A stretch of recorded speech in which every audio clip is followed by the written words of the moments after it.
Hey you guys, here's a good tip I never thought of, and that is using fireplace tongs to help maintain a good fire.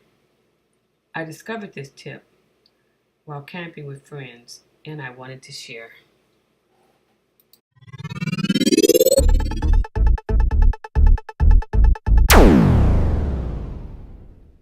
It's the simple things that make camping easier.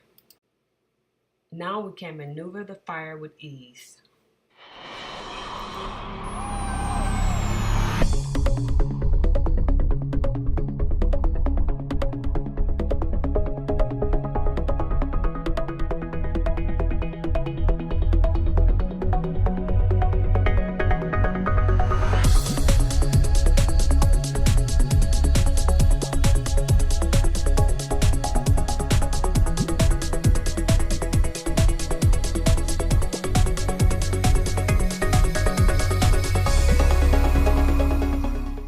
Another inexpensive tip for the day is our awning tie downs.